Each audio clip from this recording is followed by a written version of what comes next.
everybody. Hopefully we can start to see everyone start to roll in. There we are. Let's have a look here. Attendees flowing in. That's wonderful to see. Let's see.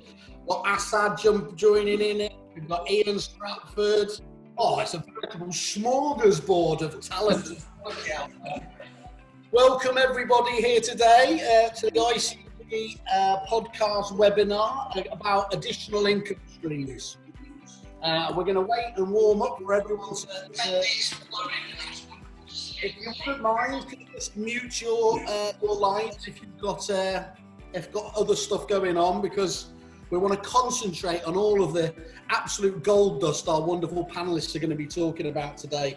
Unfortunately for you all, I've been chosen as the host today, which of course anyone would say is madness from a logistical point of view. My attention to detail and timing is legendary. So this will probably either finish in 10 minutes or 2 hours and 40. Who else we got on here? David Mintz, Ed Mead, Fam Ahmed. Here we are. Peter Knight, royalty. We've got blue bloods, people. Right, start doing your hair, everyone. Let's get ready. What are we up to now? 51. Actually, someone's just left. Cheeky bastards. What else we got here? Stephen Harvey, Oasis. That's it, welcome. Formerly ISIS, don't want to go there. Mr. Hater of my home move fave as well. Welcome everyone. Just so you know, obviously we've got the. Don't try and use the chat. I think we've turned that off for this webinar. If you do have any questions, please, my lovely and well coiffured, hat-wearing Steve is the co-host, and he will jump in and tell me if I need to hurry up, slow down, or shut up. But also, he'll jump in with any of your questions for any of the panelists. So, whilst we are still waiting for everyone else to just trickle in, I think it's beholden on me to introduce everyone here. I don't know if you're looking in the same way that I'm looking at on the screen, but we've got in our top right-hand corner the wonderful Ishmael from Prospect Engine. Say hello, Ish. Well done there. Peter Brodnicki of MAB Frame. Give us a wave. We found out before. We don't want people questioning, so those are three very famous Fulham footballers behind him. So no need to enter that quiz question there.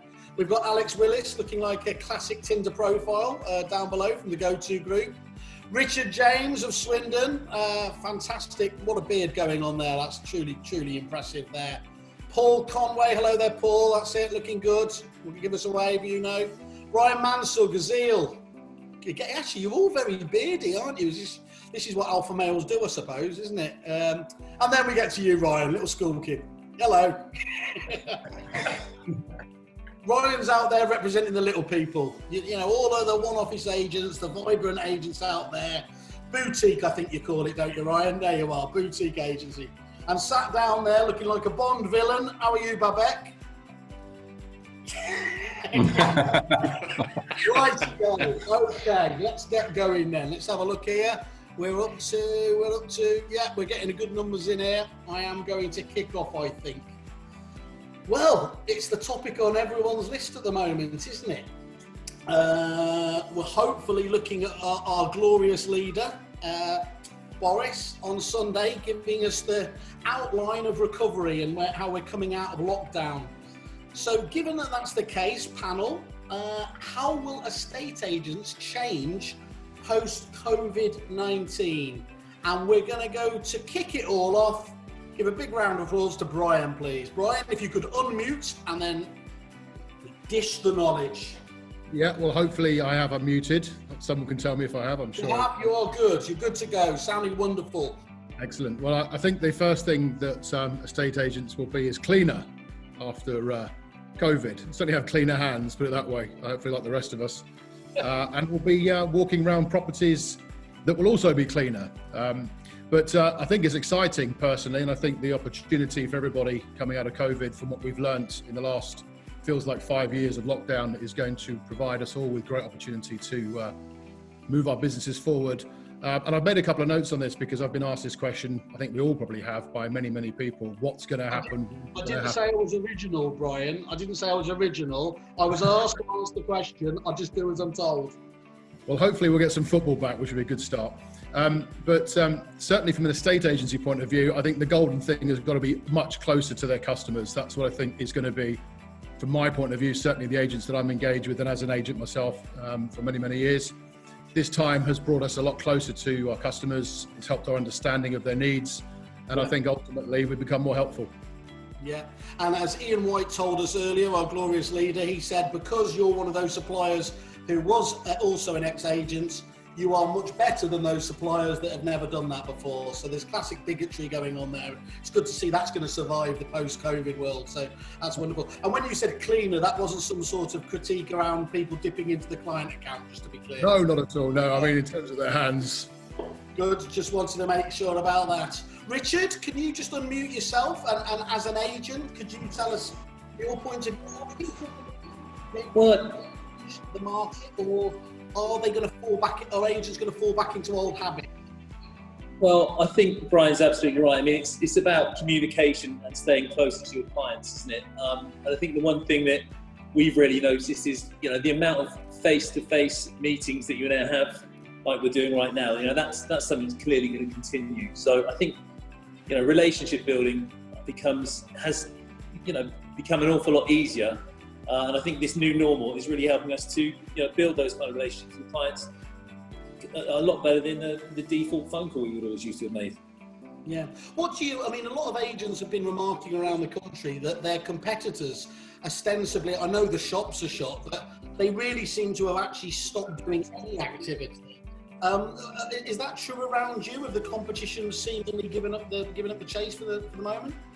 I don't know too much what the competition is doing right now, but I know that we've used this time to, just really build relationships. A very soft approach. It's been more of a case of building those connections, making phone calls where you just say, "How you doing? What do you think of this?" The pace has been down, but the quality of the discussions, relationships we've been building have borne fruit already. Great. Anyone else got an opinion on this at the moment? Put your hand in the air or forever remain silent. No, Ryan's got no opinion even though he's an agent. Brilliant. There you are. Classic forward thinking. Okay, we'll move on then. Now this was the question that no one wanted me to ask, but I'm going to do it anyway.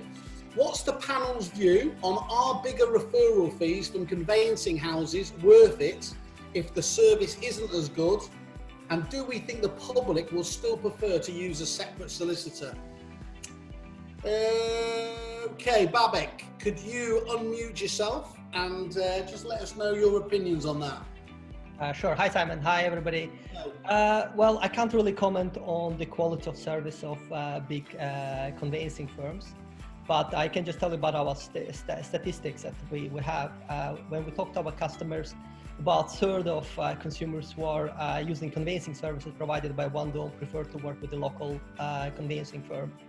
They don't particularly want to meet them, but once we do surveys with consumers, statistically, a significant number of surveys with consumers, a large percentage of them suggest that they would like to have a local solicitor or a local conveyancing firm. Yeah, okay. Thank you. And Ryan, Alex, go on over to you. You part of the Go-To Empire.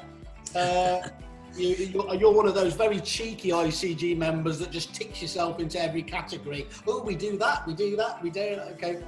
Alex, tell us. Multiple strings, Simon. So I think, it's all about, I suppose, catering for the consumer. So obviously it's interesting to hear what Babek says there. I mean, from our point of view, again, I suppose it depends where some people get a reputation for bad service, but it depends who sits behind. For example, we operate a panel.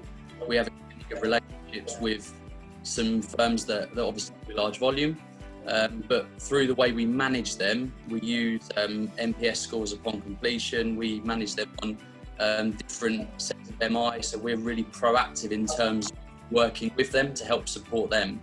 And therefore the service ratings that come off the back of it are incredibly good, but the fees are competitive to allow an agent to earn well from it or decide their fee. So they could take the competitive fee and choose not to bolt on too much if they wanted a really competitive cost alongside it.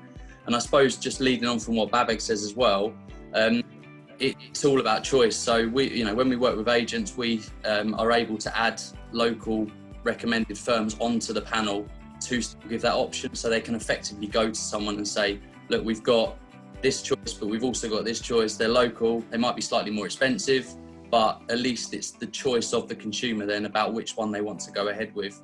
And as long as you've got a good relationship as an agent with either the panel manager or the people in those firms, then obviously, you know, it's going to lead to a better service overall. And I mentioned there at the start, obviously, just joking with you a little bit about how much you do. What do the agency clients say to you about having so many different sort of product lines? Is there the opinion that, you know, they're concerned that you can't be good at all of them, or are some of them actually quite happy that they can get their eggs in one basket? Yeah, I mean, it's you know, what we found was that, you know, certainly for myself, when I last moved house in 2013, when I moved, my agent didn't offer me any support in terms of mortgage advice. Solicitor actively told me not to get a survey. So from that point of view, I saw what it was like as a home mover and how fragmented that journey could be. So from a home mover's point of view and streamlining that process like we do with the ability to manage that end-to-end home move, it works really well for those that go through that process. I suppose from an estate agent's point of view, if you've got, we can open up to Ryan or Richard. I mean, for staff, their main thing is obviously selling property, and not many of them, you know, sometimes people don't really look at the ancillaries and the value they can bring to a business, but also the client. So we've just made it incredibly easy through a one to be able to refer someone over to us, and then we can manage that home move on their behalf. So, you know, the agents that engage with it and use us for more of the services have a really good experience out of it. And we found through case studies that we can provide an agent an additional, we've got one case study where we provide an agent an additional £837 per listing on top of what they actually earn through their sale fee. So those are agents that engage with us on all our services, and obviously listen to sort of the advice we give about the touch points that they can then talk about those services in the journey. Okay, that's really interesting. Ryan, would you like an extra £837 guarantee per listing? I think that's what Alex said there. Yeah, obviously we all want more money per listing. I mean, to be fair, I've always been quite anti-referral fees. Yeah. I'd rather charge a higher fee to the client and then give them advice based on, you know, what I think is best for them. But that's not there, Ryan. Do you think? Yeah. I know that's a really laudable thing to say. Do you think there's still win-wins, aren't there? There's still win-wins. I think that's what you've got to look for, and I think that's what Alex was saying before about giving the customer choice. Do you think though that the public actually care about it on the whole, or do they just take it as a fact of life? I don't really think it matters so much what the client thinks. It's about our own integrity, really.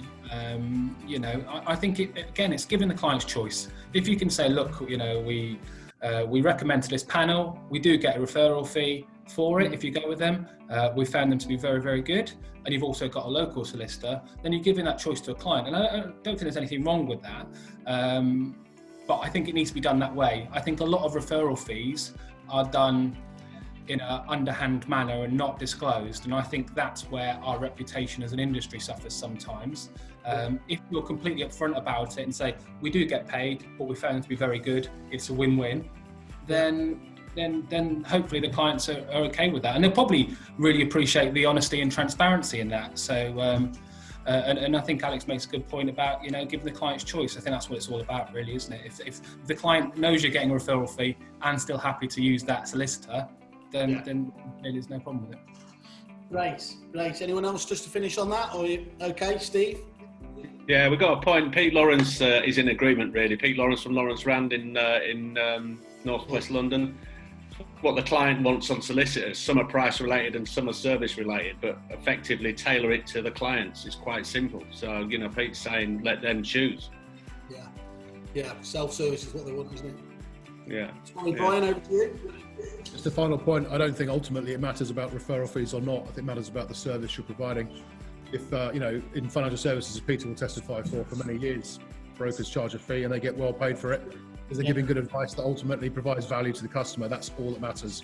If you're trying to charge somebody in a referral fee for a service, you need to get a different service.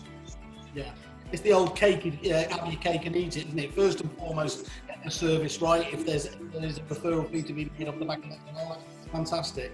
Richard, sorry, were you just going to jump in?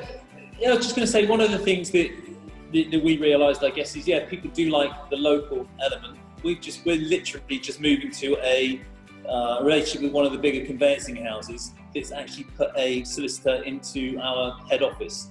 So we've kind of got the slick process and protocol that maybe a lot of your local solicitors don't have when it comes to tech.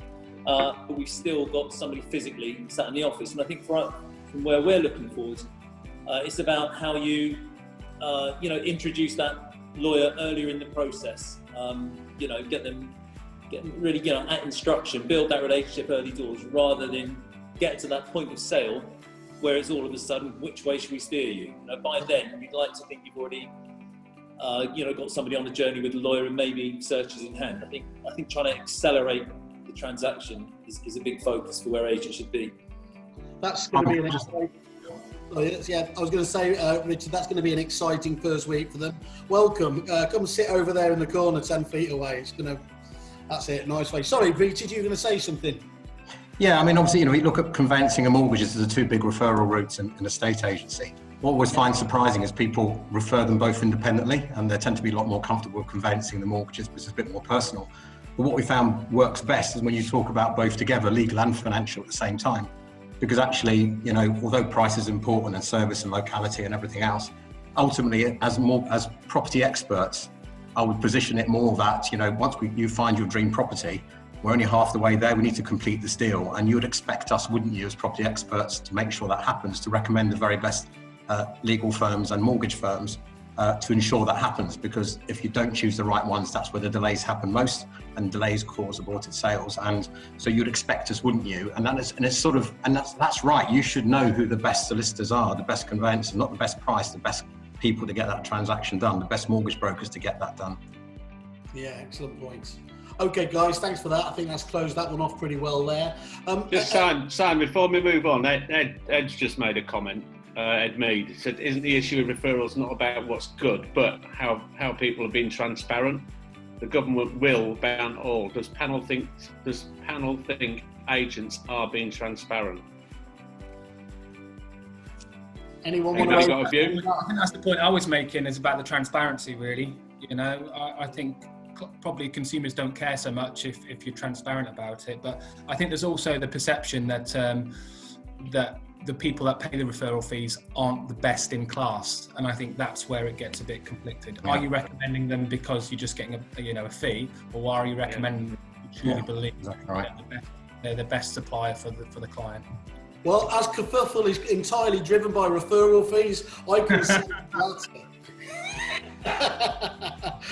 Okay, a truly talented host like Christopher Watkin would have started with the start of the process and before jumping into conveyancing and things down the line, but I'm not, so I'm going to take us back to that now after we've started. I'm going to ask the question, how have your prospecting efforts changed during lockdown? What's working and what's not? And it feels to me like the obvious choice here should be Ish of Prospect Engine, the clues in the name. What's your view on that? Hi guys, nice to see everyone. I think your prospecting efforts have to change organically just during this rather bizarre time that we're in. I think we sort of, our business concentrates predominantly on that telemarketing aspect of prospecting, both historic data and new lead management. I think the historic prospecting, especially the phone call element, isn't the best route to take at this current time. I think using other avenues to prospect, but giving value during those sort of prospecting efforts, so things like relevant market data, emails, the option to be able to book in a virtual consultation or a virtual valuation through a Calendly link in an email is a great soft way of engaging with your clients without being too sort of aggressive or persistent. I think if you are making prospecting calls, the sort of route to take is from a sort of a empathetic stand rather than the sort of the hard sales approach. So just advising that the agent's still here, we're still operating, albeit with certain restrictions, but we're here to help and we're here to answer any questions that you may have. And I think it's about building that pipeline. It's about building that pipeline. I think any vendors that are looking for a virtual valuation or even a virtual consultation at this time are a pretty motivated seller in my view. So if you can sort of build that pipeline up for when the doors do reopen, you know, you're not starting from the blocks.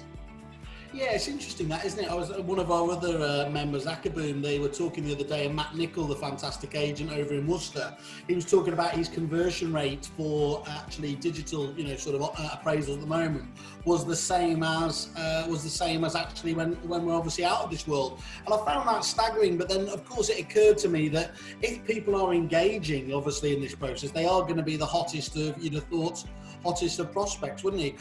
I think I was really as well what you said there, Ish, in terms of your model. I think it's fair to say has changed from just being the pure Josh Fegan-esque style, get on the phone and do it, more into that blended approach, isn't it? Yeah, I think from the conversations I've had with agents, a lot of them aren't going to be bringing back their 100% of their furloughed workforce, but they want to maintain that customer experience.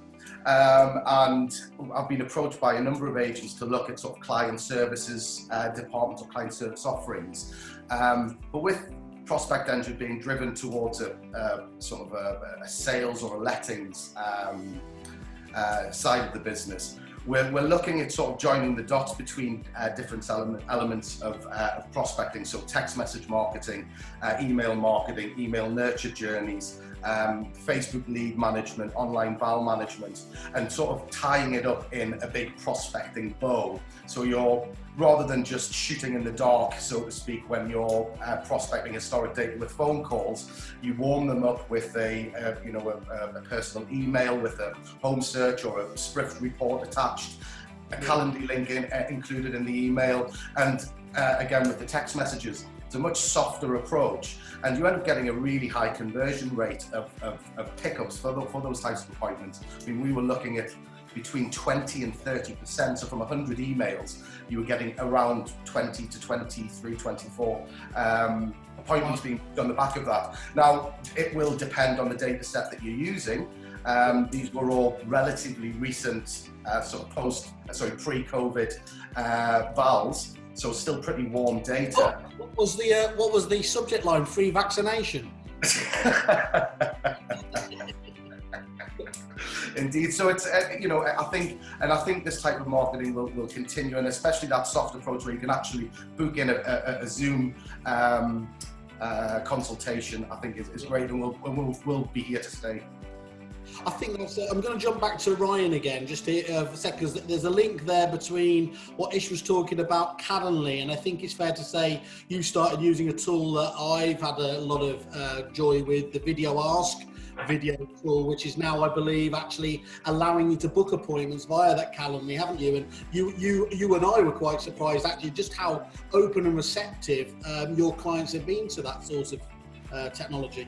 Yeah, we used it on a virtual tour in a lettings property recently, and it was amazing to see people actually replying by video, because I didn't think that the clients, obviously everyone's getting a bit more used to Zoom meetings and FaceTime, house party apps and all that type of stuff, but I wasn't expecting such a high percentage of people to respond by video. I know you do, Whaley, but that's because you're a narcissist and you like to be on the screen. I wasn't expecting it from the clients, and yeah, it's been really good. And it's how we link that up then with Calendly to book appointments. But I see that Video Ask in particular as a great way of building rapport, being their agent before they need an agent, providing relative content, and having a two-way system where they can actually book straight in with us and make it really, really frictionless. Okay, that's good. Out of curiosity, Ryan, what's your prospecting process at the moment? You know, what are you concentrating the most on? What's working? What's not?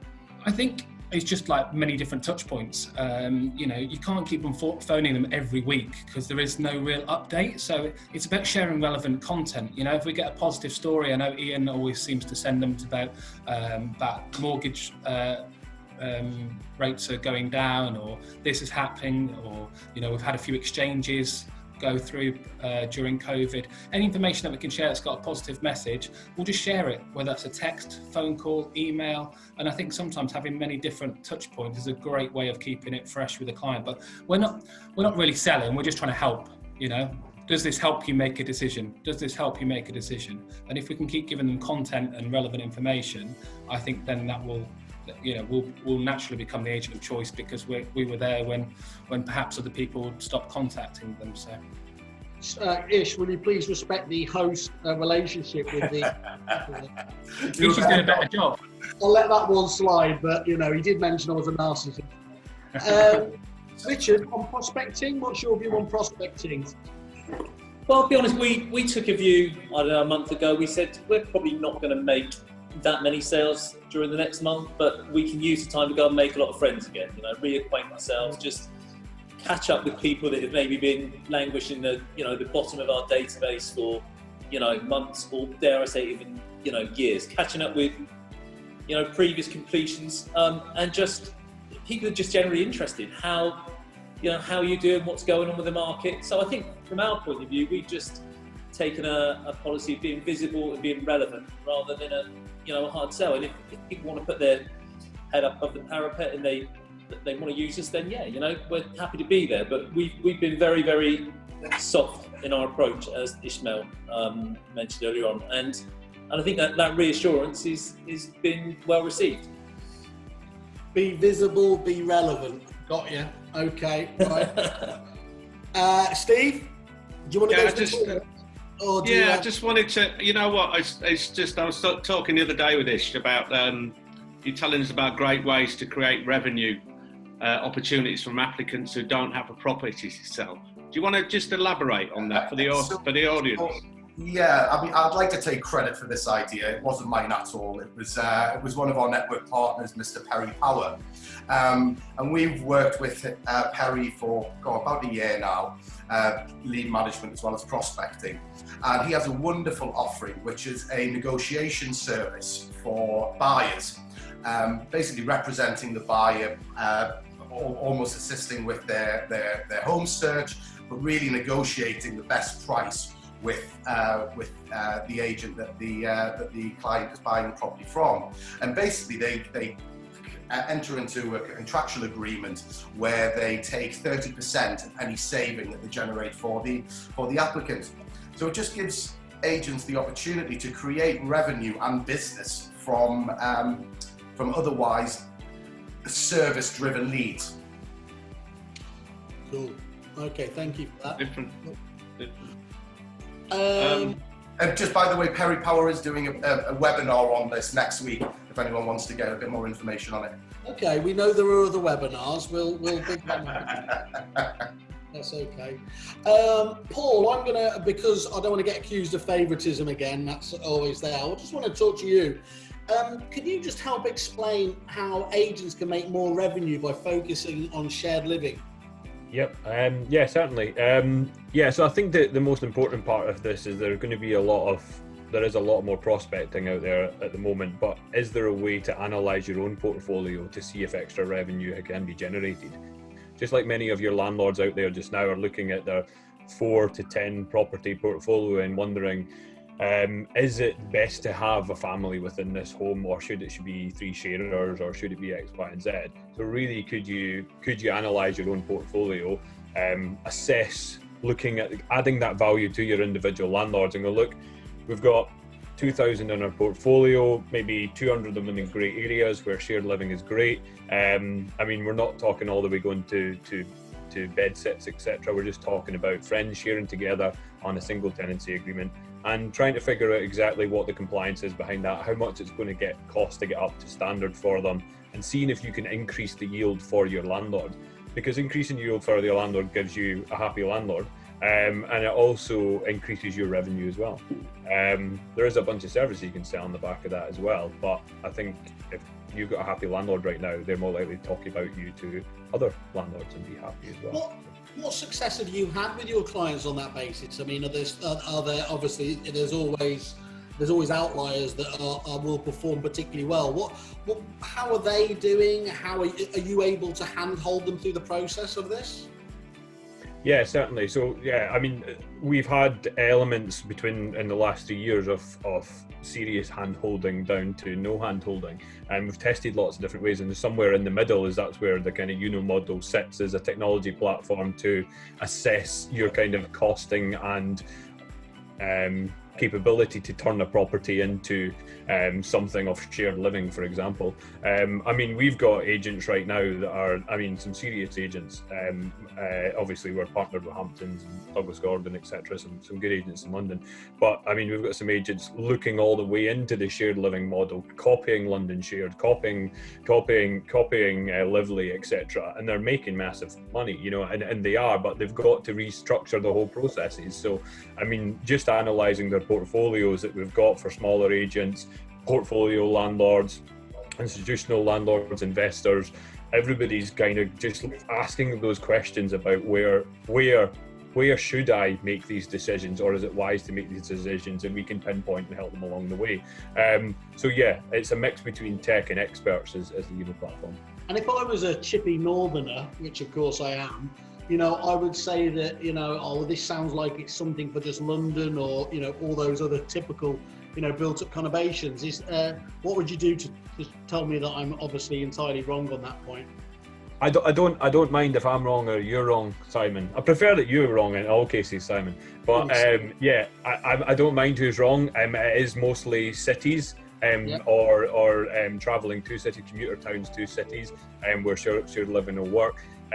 Obviously, that's where it works. It's where people want to stay in mass, basically, and regulation increases around these areas. I mean, it's just cities in general. It isn't just a London-centric thing. No, anything we kind of, and anywhere people actually want to stay en masse. So follow the young people on this one, Simon. You'll not know any of them, but yeah, there's Thank you. Yeah, so there is that aspect. I mean, at the end of the day, there's from a kind of services and trying to increase revenue. I mean, there just seems to be a huge mismatch when you rent out a flat, for example, for a landlord, and the tenants seem to be on like 5th level up or something. They can't escape properly because nobody's thought about, let's contact the freeholder and, you know, get them to have a fire risk assessment to keep everybody safe. So there's a lot of different kind of services you can kind of serve, but also keeps your client's asset safe at the same time. So there's talk good days about some boring and compliance stuff. But no, it's all good. Let's get one of the agents in. Richard, you've got to be quite careful, haven't you, that you don't get somebody on the phone and then try to sell them 46 different revenue streams and services. But have you thought about the sort of the sharing there that Paul's talking about? We not in that kind of. I guess where we operate down in Swindon, I guess some of the issues that you have up there in London or wherever are very different. It's not something that we've been looking at greatly. Maybe we should. Yeah. And Ryan, Bournemouth, there's plenty of space down there, isn't there?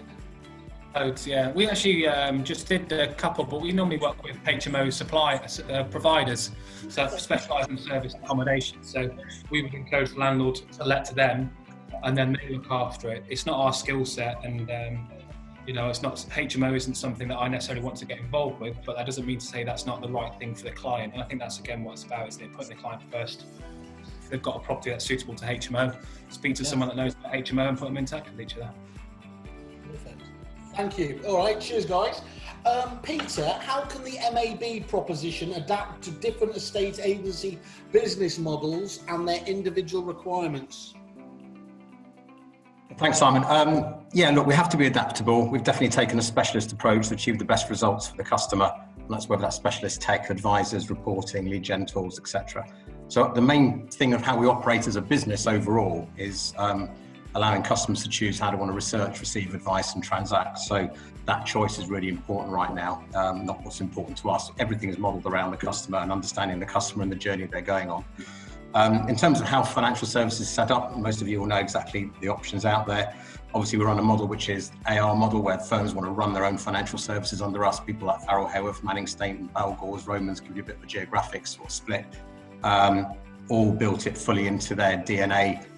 It's fully integrated the business. It's not about just income, it's about a proper service to the customer. You just can't ignore legal and financial. To me, they're just integral in terms of giving property advice, not just selling houses. It's the whole thing that you should be an expert on, and you should be able to advise customers on, if you deal with it every single day, and they don't. So of course they want some guidance on it. Or you become an introducer, and most agents obviously do decide to become an introducer, although I think a lot more could do it themselves. And therefore you're introducing either to a full-time in-house advisor or a part-time in-house advisor, depending on your volumes, or specialist telephone centres that are there constantly to deal with your inquiries. And again, to manage our proposition, whether it's your traditional estate agency business or a digital broker, estate agent, or anything in between, we have to understand and integrate into your specific customer journey. And I think the big area we've been working on a lot over the last 18 months, and we're just rolling out over the summer some really important digital innovations, which I think are key, because we get that, you know, doesn't matter what crisis we go through and how important cross-sale income is to businesses and to the consumer in terms of a service. Lead generation in mortgages has been way overtaken by lead generation in conveyancing over the last 10, 20 years. And, you know, we need to also come up with better, smarter, non-human ways of getting your customers as estate agents to opt into that service and present that service at the right time, in the right way to the right customers, without being intrusive and without sort of, you know, swamping them with information. These are the sort of things we want to try and do to capture customers earlier, nurture those customers. They may not be ready to speak to a broker at that time, but we always have this thing in financial services. Do you want to speak to a broker? No. Well, you know, doesn't mean they don't want to speak to the broker. They're just not ready to speak to the broker, or they haven't got good enough reason to just yet. So again, these people should just be going into a nurture journey where we can be relevant to them until they're able to, or even self-serve to the point they can get a really valid decision in principle without even speaking to anybody before receiving advice. So we have to widen that whole proposition out, so we widen the funnel of people we can add value to. But also supports human referral and as well as online opt-in. So we need to understand the online journey the agents have got. A lot of work's been going on about that, the software systems they use, integrate the mortgage tools and messaging into that, obviously. We're now starting to use data science to assess more targeted and relevant information to provide optimal engagement with customers. So again, it is relevant. You know, we've got over 50 in our tech team now. So trying to get more and more engaging solutions to allow customers to self-serve until they're ready to receive advice. And even a good example now, we're talking to companies, you know, who've got these virtual viewing solutions and how we can integrate into things like that. So obviously that will be a lot more prevalent even when normality returns, I guess. And sort of integrating the referral process and updates back into the estate agency software systems, so the feedback and reporting is there and everybody feels like they're part of what's going on. And also don't waste data. You know, the agents collect a huge number of customers. They pay for a lot of customers, transact with a relatively small percentage overall. And some of those, as I say, don't want to speak to an advisor, but there are ways of even taking those and putting them into nurture journeys. And we believe by looking at some of the data and testing some of this now, that if we don't throw that data away and we are more relevant to customers, that over 2 years, we could probably do, for every mortgage we do, we could probably do another couple of mortgages, but just by working that data thoroughly and being valuable to that client. And then the fourth area, sort of, I guess, other than digital, is now lettings, which we've now sort of got a proven process on. We've been piloting for the last 3-4 months to great success, getting into those customers and future purchases early. Income protection has become hugely valuable. You know, the awareness of protection now with the virus has been huge. The amount of inquiries on websites has spiked dramatically in terms of people looking for things like that. And normally the only chance you ever get of getting advice on protection is around the mortgage. And then also creating a sort of portal where those early renters can start getting value. The more they put in, the more they get out, and they start moving towards that purchase journey and how we can help that. But it's all about that specialist approach and using, you know, the right businesses to service agents if they're not running it themselves, the right advisors who appreciate the customer journey and approach, and how to work with estate agents and the reporting and feedback that's part of that. Ultimately, to optimize and to deliver mortgage advice or tools, it has to become part of your buying or selling process, not when you have time, the skills, or the inclination to do it. So changing behavior ultimately will have the biggest impact on changing results. And I'll just give you one quick example before I finish in terms of the issue we've got with mortgage brokers, which are the same sort of thing as I would say estate agents have with mortgage services, is that brokers are really good at selling mortgages, but they don't have to sell mortgages because the client already wants a mortgage. They just have to advise on the right time. Estate agents don't have to sell the concept of buying a house. The client comes to them because they want to buy a house. But brokers have to sell protection because customers aren't aware they need it. And actually, it's the most skillful sale And most people that are good mortgage advisors haven't got the skill set to do that. They're out of their comfort zone. They don't want to get into something they don't understand.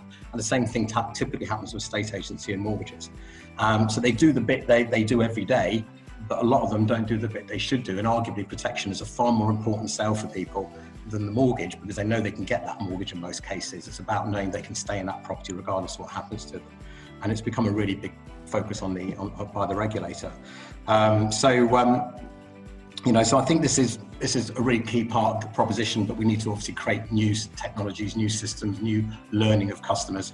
And we've launched a mortgage support helpline that's worked really well. And even now we're finding agents now of ours working on data of people they've sold in the last 5 years, and offering that helpline facility to them. And they're getting real responses from just calling and taking an interest in those customers and saying, look, you probably did need a mortgage when you bought a house for us. We offer this service. Anything else we can help you with?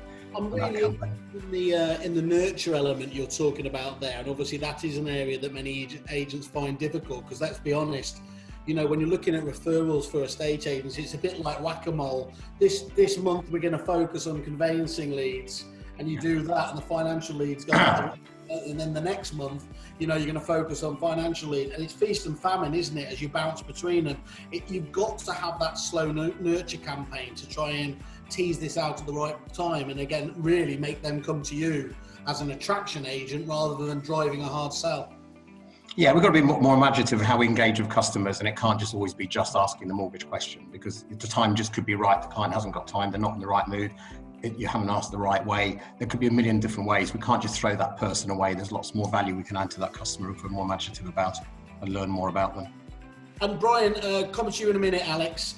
He's got a better beard than you, so he goes first. Brian, over to you.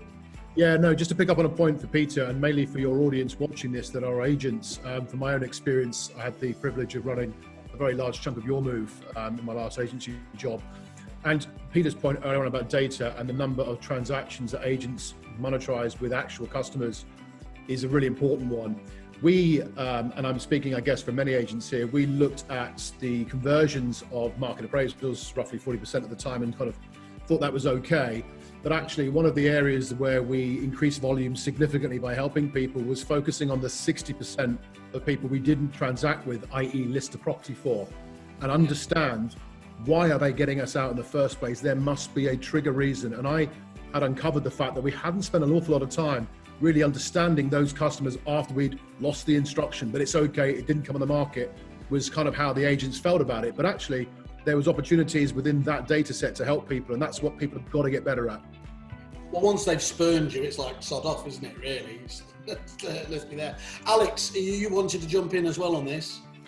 Thanks, yeah, Paul. absolutely. So it was really interesting hearing what Peter said, because obviously from that mortgage point of view and nurturing those clients is incredibly important. We feel we've got quite a good, we focus really hard on the touch points in the journey where our services come into play, because obviously we've got a number of services that we can then manage on behalf of that client. So with with what Peter's saying, an agent will generally, with the mortgage, they'll tie that person, they'll look at the here and now, but generally someone won't move home again for, I don't know whether it's 7 or 9 years now, but obviously within that time it might be that they remortgage 3 times, depending on the deal they're going on, a 2-year fix, a 3-year fix, whatever. So there is so much more value and income that could be generated and customer service that could be given within the time frame, rather than just looking at they've moved here and then come back to us and they're ready to move again. There are so many different things that an agent can get in place now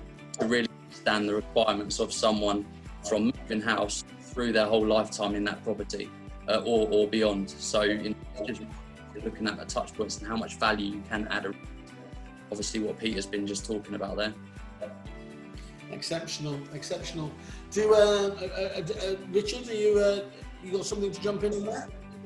Yeah, I mean, ultimately, there's an awful lot of tech tools out there, a lot of solutions now, but really the last 10 minutes or so, we've just been talking about, the very basic process and protocol again, haven't we? Getting that right from day one, that nurture journey, in theory, with the amount of tech that's out there now, using it beautifully should solve all of these issues. We're still talking about some of the same things that we talked about years ago, aren't we? We have so many solutions to deal with it. But ultimately, I guess it's just training that into people in the first instance. I think that, that's for me. I guess that's one of the reasons, Richard, being honest, that the ICG group, kind of exists, is that so many businesses, so many agents have essentially a Jenga pile of suppliers, that don't actually integrate or work well together. And one of the sole reasons for the ICG group getting together is closer collaboration, making sure that we are working together, because I know it frustrates agents hugely. There just aren't enough. That there aren't enough businesses out there working together creatively. Paul, sorry, did you have something to say there as well? Yeah, so I think that what we find is, I was really interested in listening to Alex as well, because I actually was speaking to somebody the other day who's a landlord that's kind of testing our platform at the moment in time, and I just had a great chat to her. I never had anything to sell her, but I had a really good chat to her, and she had a property in Sheffield, and so I introduced her to my partner's brother who ended up looking after the property for her in Sheffield. She had 5 properties in Clapham that she didn't want to manage anymore, so I introduced her to somebody else. And it is just that kind of just having a chat and figuring out what all their pain points are. And even if you can't figure them out, there's sure there'll be somebody that can figure them out. And she texts me every other day and just to have a chat, which obviously doesn't work in scale, and it's probably only this time, but it is really interesting how you can just chat to somebody and figure out what their pain points and try and solve them. But yeah, from another point of view, the kind of has been the kind of that kind of data-led tech platform that kind of some of our partners are going to be using it as a front-end lead gen tool on their website as well. So it kind of delivers that property report and says, here's everything you need to do to get your property compliant, specific to your property, whether it's being a building, a house, commercial premises in future as well. And it kind of takes you down that journey, and it just spits out a report. So you need to have your deposit protected, you need to have licensing sorted, planning sorted, fire risk assessment, blah, blah, blah, blah, blah. And mortgage and insurance, have you got the right product? We follow down a sequence of everything that you would do on a phone with the client. It's like, what is it? Okay, it's fire risk assessment. Why do I need to do it? Well, it's the law, this is the guidance. Who do I need to use? Well, you should use somebody that's qualified, experienced and accredited to do it, if it's a fire risk assessment, for example. It's the same thing, kind of going down that simple tech process of making something that's multiple stage touch points, bringing it down into what is it you're operating, here's a report based on that, and then here's all the people that can solve your problem, basically. So it is just about, as Richard said, there is a process to it, there is a timeline to do these things, but if you can use tech that's out there, there's some really fancy bits of tech that take care of loads of bits of journey, and yeah, ICG's got it all. So just one thing, this is a UK based webinar, so we say data rather than data. So just to clarify, I think you fell into the Aussie vernacular there, which is some sort of I've not got here, I think. Thanks, guys. I think we really did discuss that one there. Brian, back to you. I mean, it's enough for me to know that Phil Spencer endorses it, but how can Gazelle help people make additional revenue? Yeah, well, thanks, Simon. And yeah, Phil does endorse it. You're right, and he doesn't endorse everything. So yeah, we're really pleased, and obviously I've tried to get him. Yeah, I'll tell you the bars he hangs around. Well, he won't hang around in bars anymore, obviously, because of the COVID. But I'll tell you after. But no, it's obviously having worked as an agent, as you've referred to many times, and now working with Gazelle, has been a fascinating project to look at how Gazelle does benefit agents, but ultimately benefiting the customers of agents, therefore benefiting agents in that respect. So Gazelle essentially is trying to do 2 things very well, and it does it very well. And that is give agents a point of difference to talk to customers about. I mean, you guys have all talked about nurture systems and everything else, but I can tell you that if you can have the best nurture system in the world, but if you're sending out content that isn't particularly interesting or valuable, it doesn't matter, people aren't going to respond to you. So having a unique differentiator is key, especially in the world of agents where onto the public, many agency looks exactly the same. Gazelle obviously offers that. And we essentially provide, much like Peter was talking about, a tool that essentially follows government guidelines for how the best way to move going forward, to speed the process up, to move with more transparency, better trust between the people that are involved, and ultimately having certainty. So estate agents can use Gazelle to list houses because it's a point of difference, we essentially provide for completely free of charge, a digital legal pack on the client's property, which is information they're going to have to use anyway and do anyway, which we do for free on a very simple platform that's easy to use. And we encourage sellers of property to engage with conveyancers and with mortgage houses via the estate agents that we work with at the earliest opportunity, and as the guys have said, ideally at listing stage. So we help with one main thing with agents, getting their customers sale ready to move. And this is the point. I think, again, another thing coming out of COVID, agents need to focus more on preparing somebody to move and less on getting them on the market.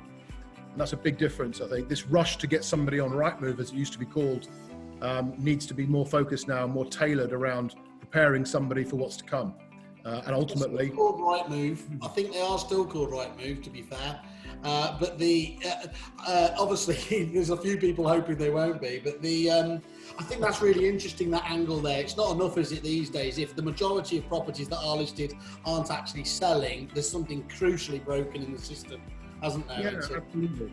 And, you know, at the end of the day, your question you asked me is, how do agents profit from Gazelle? Well, ultimately, we would expect that as you offer better services, agents should be charging more money for the services. The value that estate agents bring to people in their lives for a period of time is immense. And I think we undervalue ourselves as a marketplace from an estate agency point of view, fundamentally, over the UK. We need to have more faith in what we do for people, because it's a big thing we do. And we work with these people closely for a very long time. So, you know, that's another thing, adding value. And then ultimately, sorry, Simon.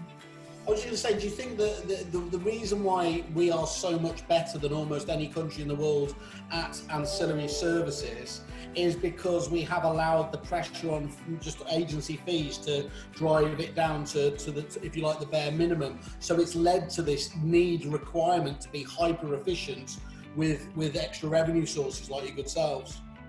Well, I think it's a combination of things. I think you can argue that our fees are the lowest in the world. Pretty much, and that has been offset by the massive rise in house prices in the last 20 years, which for many agents, obviously the rise in house prices on a percentage-based fee has increased their their revenue per property transaction. I think they're getting better. Agencies now are getting better at downstream activities for monetization of transactions. There still needs to be further work done with the life cycle of somebody after they've moved, and staying in touch and being able to provide them with more services after that. But just sort of back to the key point about Gazelle, ultimately our key USP is our proprietary software that now enables customers to fill out their information on their property, and then we make that available to purchasers before they make an offer on a property. Because fundamentally, buyers do want to be better informed, we all do, about what we're going to buy, particularly something of this magnitude. And we'll have to move on there, but I mean, the key point there is everyone wants greater transparency these days, don't they? Because with transparency comes speed, and everyone wants speed in this part of the process, don't they? Good. Steve, sorry, did you have something you wanted to jump in? Yeah, just a few observations and a couple of questions coming through from the audience, Simon. So just going back to the Peri-Power comment that Ish made, going through your hotbox, this is from Simon Hawksley, by the way, going through your hotbox with a view to representing clients on their buyer journey is not so new. I've been a buyer agent, stroke broker, home finder for 35 years. So obviously somebody out there obviously doing exactly what Peri-Power's guys are doing at the moment. Ish, you did have when we were talking about that, did you want to come back on that? There was something else you had your hand up and we've moved on to you're cool. Okay, that's fine. Here's a couple which are quite pertinent, but I'm not too sure whether with Richard and Ryan are really in this market. How are agents taking advantage of the holiday let market crashing and all the apartments now sitting empty? And also a question we had in earlier, how are you tackling the issue of vacancies and low occupancy during lockdown? I'd like to jump in on this one, Steve, please. Yeah, I actually run a service department business up north in Newcastle, and I assume that you're talking about the opportunity for letting agents to acquire landlord properties that are currently being managed under service apartment or service accommodation or corporate housing rules. Obviously, there is an opportunity for letting agents to pick up that stock. However, what we're finding, we manage about 120 apartments up in Newcastle. Our occupancy level is around 60%. at the moment, which I think is pretty good. We deal a lot with the corporate housing market, so a lot of secondment, relocation. And if you look at the way that the market went after the last recession, our business really grew on the service department side, and I think it will do the same this time, because people will still want to travel, but people will not want to stay, in my opinion, they'll not want to stay in hotels where you've got a huge amount of guests and people in one space. They'll prefer to stay in service departments or corporate housing, etc. So there's an opportunity there for letting agents to potentially offer shorter term stays in nice areas like Paul mentioned earlier on, city centres or nice rural locations where you can charge a high fee for a week, 2 week or month stay. And as long as you keep your occupancy levels upwards of say between 75 and 80%, you'll probably be making between 20 and 30% more than you would on an AST for both the landlord and the agent. Okay, cool. Richard, have you got a view on that question?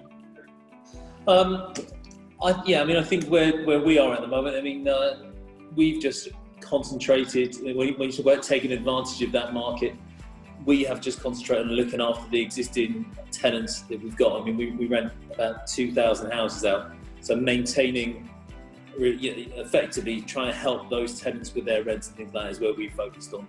I've probably got to add also that Swindon is not a tourist destination in terms of. I was more referring to the vacancy. Newcastle is the vacancy and low occupancy. Yeah, no problem. And just one, Babek, you've been sat there quietly. Thank you very much. How do you think Mundome can help agents create revenue from mortgages and conveyancing? How would you go about that? Hi, Steve. Thank you for the question. So, look. Consumer journey is very much disjointed at the moment. Like, we think about separate estate agency journey, we think about separate conveyancing journey, we think about separate mortgage journey, and I think a number of players here, panels here suggested earlier, like, we need to think about it as a one single journey, right? Like, when you buy something, any asset online or somehow, like, you get this kind of a journey that taking care of you rather than like doing separate bits here, separate bit there, etc., etc. So for every agent that's currently listing on the OneDome.com search portal, we provide a B2B platform. The B2B platform has a number of tools that can either be used offline or online. So some of the tools, I'm not going to go through the long list of all the tools we offer agents, but let's just use a couple of them. At essence, there is a one single platform that connects consumer to estate agency conveyancing and mortgages. This doesn't need to be our conveyancers. We work with a number of agents who bring their own local relationships and local solicitors that they like to work with, because sometimes they feel that that is a much stronger relationship and much stronger proposition for the customer. Also, from a mortgage perspective as well, similarly, they can bring their own mortgage relationship if they would like to. In terms of like some of the tools that I think worth mentioning today, so we've built things like a white label conveyancing marketplace.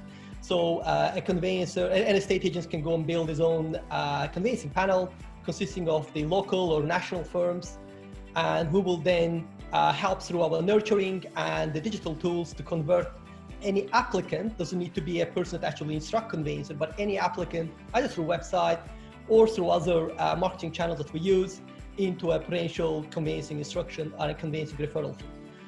It's worth mentioning that we do not interfere with any referral arrangements that estate agency have with the conveyancer or mortgage broker.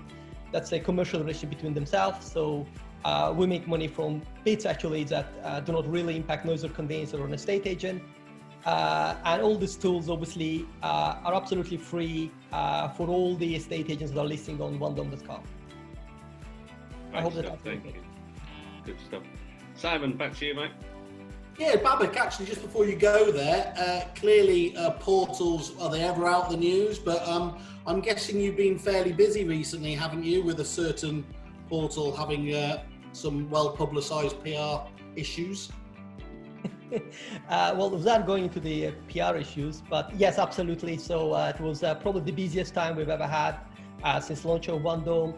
In last 8 to 9 weeks, we signed up about 1,000 branches. Not all of them are live yet, so we're working with the software houses and trying to streamline the feed integration process. But it's been really, really beneficial. We've signed up a lot of really big names. Hopefully, we will start to communicate those names soon in the press and let people know about the progress we made.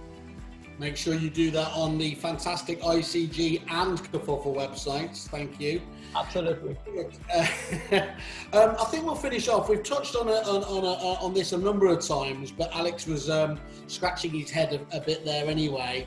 Alex, just really top and tail this for us, if you can do. Why do you feel the majority of agents aren't able to maximise their available income from these ancillary services? What holds them back?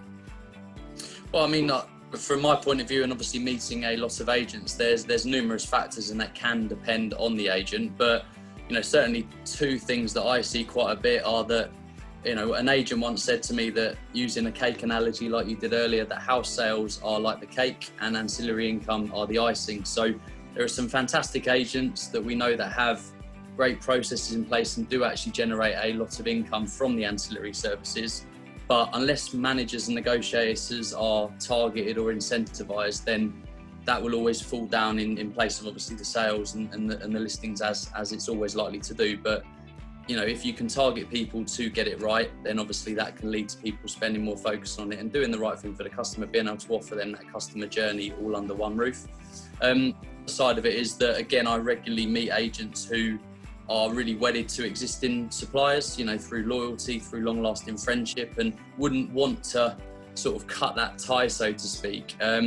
So you know why that is, Alex. A lot of suppliers have photos of agents at awards, so it's quite easy to blackmail those. I've heard about some of them. You'll have to tell me who one day. I mean, just I'll cut you off there. Just to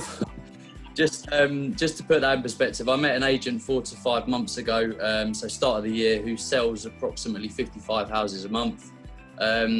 When we had the meeting, they said the only thing that wasn't on the table to discuss was mortgages. But when we had a bit of a conversation, we dug a bit deeper. It became clear that they earned in 2019, over 12 months, $9,000 in mortgage income. And when you look at the potential of that business, and obviously Peter will probably look at that and go, we could have done X, Y, and Z to that income. Then that's that's staggering from that side, based on the fact that they had someone that they just got on with.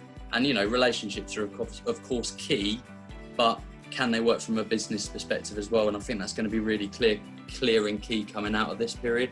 It's like the misnomer of sticking with a solicitor because they give you probate, isn't it? And then you actually add it up, and there's absolutely, and we come across that as well. They give us X, Y, and Z, and they generated this to us. But actually looking and digging deep into the business, it becomes clear that it's pretty negligible, or they've been fed false promises and don't actually understand they haven't actually got the properties that they felt they were going to. So, I think there's various, just as I said really quickly, I just think there's various answers to the solution, and management support's key.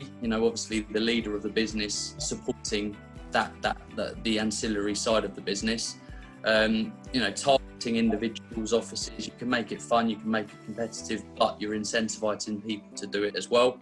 I think the touch point process we spoke about at the beginning is really important, and just making sure you're talking to people at the right time in the moving journey to get them at the right time to convert them onto that side of things. And then I asked the question on the panel last week about, what would the panel do in terms of their ancillary products? Do you train up your negotiators and managers? Do you invest in a data mining team? Do you outsource that side of it? So I think it becomes down to that agent, and just thinking, we want to get the income that these products can bring. We do it. Are my staff going to be doing it? And if not, can we take the risk out of it by putting that elsewhere? And also looking at our CRMs, our systems, the integration, to mean that tech can support the people side of the business, to mean that it's a risk-free thing. You're not missing opportunities in mass. Yeah, great. I think I'm going to give Ryan the final word on this, because he looked like he was falling asleep there. Cheers, Ryan. Ryan, mark yourself out of 10 how well you think you do selling these ancillary services, and unmute yourself first. Probably about a 1 or 2, but I don't know whether I want to target it, to be honest with you. I just wonder if I was a consumer and you know that I'm targeting my staff based on how many extra pounds they can generate out of them, is that the type of business that I want? I'm not saying that's not the right thing and there can't be win-wins, but I think it should be more sort of like a consultative basis. You know, do you want us to help you with this? Because we can. Holistic there. Yeah, something like that. Thought you were. I just think certainly ask the question, because I think sometimes you can go the other way and assume that, you know, they just want us to sell the house and they don't want mortgage advice, don't want advice on conveyances. And I think that's a mistake. And I think it's all about, I think Brian said it before as well, about asking good questions. You know, if you ask the potential client good questions, they'll give you the answers and then you can act accordingly. I don't want to ram it down our clients' throats of push a conveyancer, push a mortgage, but equally, if they want that help, I want our team to be able to provide it. So it's finding that balance, isn't it, where you know you're working in the client's best interest at all times, really. Excellent. Steve, are we going to roll it up there? Shall I? I think we should, mate. We're just over the hour now, so just roll it up, Simon. I think we're 5 minutes over, which for my maths means that you've got 8% extra. That's a Simon Whale freebie. Kerfuffle extra there. I'm going to say thank you to Peter, Ish, Alex, Steve, my wonderful co-host, Ryan, Paul, Babek and Brian. Thank you very much. Please have a look at the fantastic Starbury built ICG website and have a little dig around on Kerfuffle too. Thank you everyone. Cheers. Have a good weekend.